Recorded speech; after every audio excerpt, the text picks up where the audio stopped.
Bismillahirrahmanirrahim. Assalamualaikum warahmatullahi wabarakatuh. Selamat siang, salam sejahtera untuk kita semua. Sampai jumpa kembali pada sesi kita kali ini. Hari ini kita akan mendiskusikan tema terkait mengapa sebuah jurnal discontinue dari Scopus. Pada bagian ini kita akan mendiskusikan alasan-alasan sebuah jurnal discontinue dari Scopus. Kita akan membagi bahasan menjadi 3 bagian. Yang pertama ada alasan yang terkait dengan metric and benchmark. Kemudian yang kedua ini berdasarkan radar. Kemudian nanti yang terakhir kita akan mendiskusikan alasan-alasan yang terkait dengan publication concern. Kita akan lihat bagian yang tadi pertama, yaitu 6 metric and benchmark.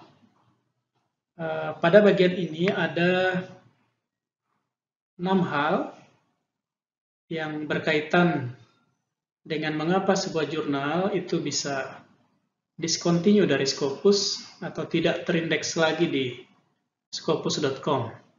Yang pertama ini berkaitan dengan self-citation rate, kemudian ada total citation rate, yang ketiga terkait site score, jumlah naskah, ada yang kelima full text click, kemudian yang keenam ada abstract usage. Kita akan lihat satu persatu ke-6 hal ini. Jadi yang pertama, self-citation rate itu kondisi di mana sebuah paper yang ada pada sebuah jurnal mensitasi paper atau jurnal itu sendiri, atau paper yang ada di jurnal itu sendiri. Jadi dia mensitasi dirinya sendiri. Ada persentase yang sudah ditetapkan oleh Scopus yang jika itu dilewati melebihi batas yang sudah ditentukan tersebut, maka jurnal tersebut akan direevaluasi. Ada kemungkinan di discontinue terkait dengan itu. Kemudian yang kedua, total citation rate. Ini berkaitan dengan apakah terjadi penurunan atau peningkatan total citasi, rata-rata total citasi. Ini juga bisa menjadi dasar reevaluasi oleh Scopus. Jurnal-jurnal yang sudah terindeks di Scopus itu harus sedapat mungkin mempertahankan citasinya, khususnya dari pihak eksternal, di luar dari jurnal itu sendiri. Kemudian yang ketiga, ini berkaitan dengan site score. Jadi kita kalau buka di Scopus.com itu ada istilah site score. Site score ini merupakan metrik jurnal yang diterbitkan oleh Scopus. Site score ini dihitung dari jumlah citasi dibandingkan dengan jumlah dokumen dalam waktu tertentu. Jadi jika site score-nya bermasalah atau tidak sesuai, maka jurnal tersebut dapat direevaluasi, bahkan dapat didiscontinue dari Scopus. Kemudian yang keempat, ini berkaitan dengan jumlah artikel pada jurnal tersebut. Jumlah artikel ini sangat penting. Jadi apakah proses pada jurnal tertentu lancar apa tidak, tertib atau tidak, jumlah publikasi pada volume atau nomor tertentu itu stabil seterusnya atau tidak, atau ada kemungkinan jumlahnya meningkat signifikan pada periode tertentu dan menurut Scopus itu tidak wajar, sehingga ada kemungkinan didiscontinue jurnal tersebut dari Scopus.com. Ini ada contoh tampilan Scopus.com, teman-teman. Ini ada site score di 2020 pada salah satu jurnal. Ini ada total citasi 2017 sampai 2020. 2164 citasi, dan total dokumen naskah yang terbit interval tahun 17 hingga 2020 itu 798. Ini dibandingkan sehingga kita ketemu 2,7. Jadi misalnya di 2021 itu ada site score trackernya. Jadi total citasinya sudah muncul, jumlah dokumen yang terbit saat itu sudah ada 905 dokumen. Ini dibagi, nilainya lebih besar. Nih, ada kemungkinan jurnal tersebut kuartilnya bisa meningkat dibanding sebelumnya karena site score-nya mengalami peningkatan.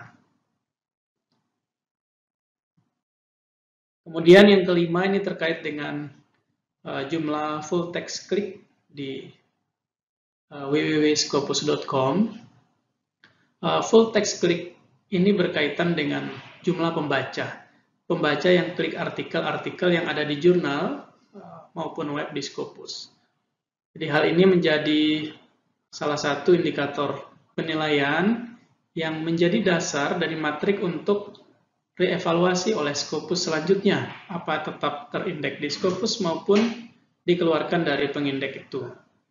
Jadi jika jumlah full text click-nya tidak sesuai dengan standar yang ditetapkan, maka ada kemungkinan juga terjadi discontinue di Scopus.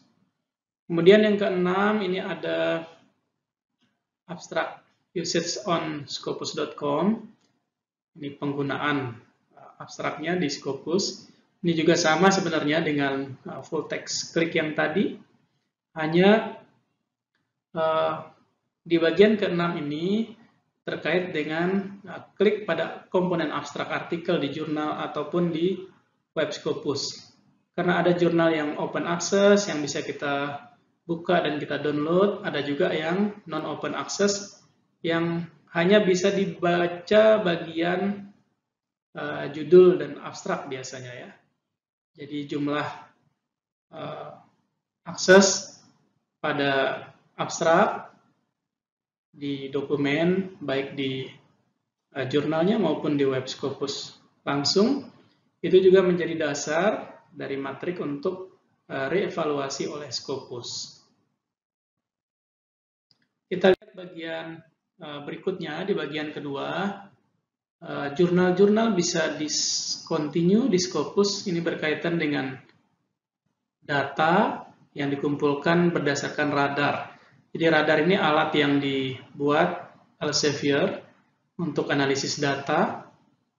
Jadi keperluannya untuk mengontrol publikasi dari jurnal yang dianggap tidak wajar. Jadi misalnya jumlah publikasi yang melonjak signifikan, tidak stabil, jadi biasa misalkan hanya 20 artikel, kemudian periode berikutnya menjadi 60, periode berikutnya menjadi 200-an, bahkan ada beberapa jurnal yang kami cek discontinue terakhir, itu jumlah naskah yang terbit pada tahun-tahun terakhir sebelum dia discontinue, itu sangat tidak wajar, jadi jumlahnya sangat banyak terbit dalam satu edisi tertentu.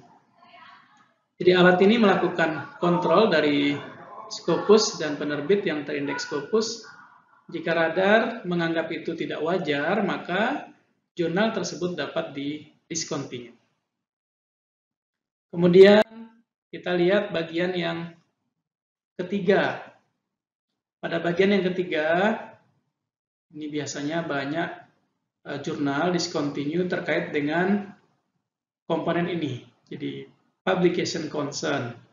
Publication concern itu didasarkan pada beberapa hal seperti kepatuhan kita pada kebijakan publisher maupun aturan-aturan lain yang ditetapkan oleh Scopus, misalnya terkait bagaimana peer review-nya, keragaman naskah, kemudian kontennya seperti apa, kualitas abstrak, citedness-nya, jumlah kutipannya, kemudian publishing regularity, terbitnya secara reguler apa tidak, termasuk online availability. Jadi apakah naskah-naskah pada jurnal tersebut itu bisa diakses secara online apa tidak.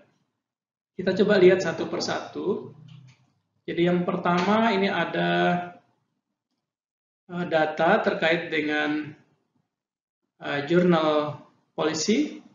Jadi ada kebijakan yang ditetapkan oleh jurnal yang ditetapkan oleh Scopus sebelumnya, itu harus menjadi dasar yang diikuti oleh publisher-publisher jurnal.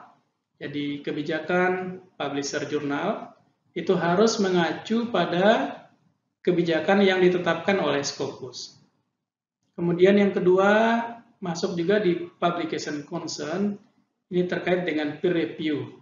Apakah proses peer review-nya mematuhi kriteria yang ditetapkan Scopus atau tidak. Kemudian masuk juga di bagian ini terkait keragaman. Baik keragaman editornya berasal dari berbagai negara berbeda. Keragaman penulisnya tersebar dari negara-negara berbeda, tidak dominan dari satu negara tertentu saja. Kemudian begitu juga dengan reviewer, jadi disarankan tidak berasal dari satu negara saja. Kemudian terkait dengan konten, masuk juga di publication concern, bahwa konten artikel-artikel yang ada di jurnal terindeks Scopus itu wajib punya kontribusi pada bidang keilmuannya dan mengangkat isu-isu terkini terkait itu. Kemudian ada juga kualitas abstrak, kemudian citedness-nya. Citedness-nya itu terkait dengan kutipan. Jika jumlah kutipan pada jurnal-jurnal tertentu yang terindeks Scopus ada penurunan secara signifikan, maka ini juga bisa menjadi bagian evaluasi. Pelanggaran pada jurnal polisi, proses peer review, keragaman penulis, kualitas konten maupun abstrak, kutipan, itu juga bisa menjadi bagian yang menjadi dasar Scopus.com atau Scopus dalam hal ini melakukan evaluasi pada jurnal sehingga dia bisa di-discontinue dari Scopus. Jadi tidak terindeks lagi di Scopus. Selain hal yang tadi disebutkan, ada juga 3 hal lain yang terkait dengan publication concern. Jadi yang pertama, conformity. Apakah artikel yang dipublikasikan itu sesuai dengan scope yang sudah ditentukan? Jika tidak, jadi misalnya jurnal itu pada scope saintek misalnya, ada jurnal ekonomi masuk, sosial humaniora masuk, maka dia sudah melakukan pelanggaran yang terkait dengan publication concern. Kemudian komponen yang kedua juga terkait dengan publishing regularity, jadi ketepatan waktu. Jika jurnalnya terbit misalnya edisi Maret, maka dia harus sudah online di edisi Maret. Jika dia terbit di Juni, maka sudah online di Juni.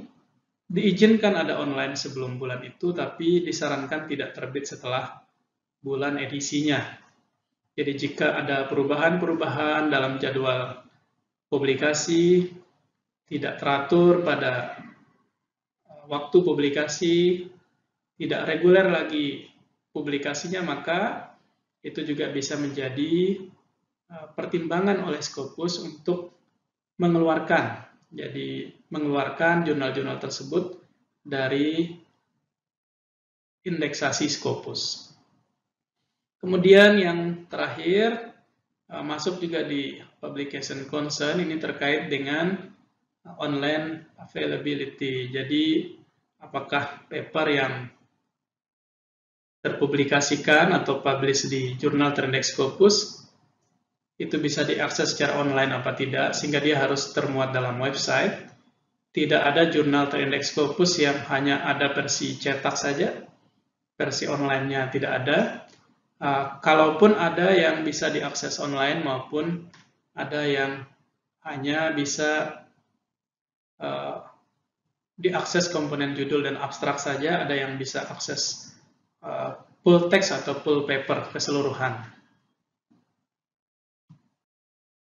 Kemudian ada pertanyaan, apakah paper yang telah terbit sebelum keputusan discontinue juga akan dicabut dari indeks Scopus.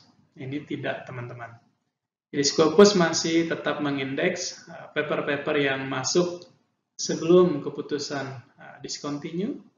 Di hal ini bisa kita lihat di web scopus.com pada bagian informasi di coverage year-nya ya.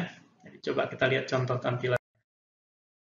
Ini misalnya ada jurnal Elementary Education Online.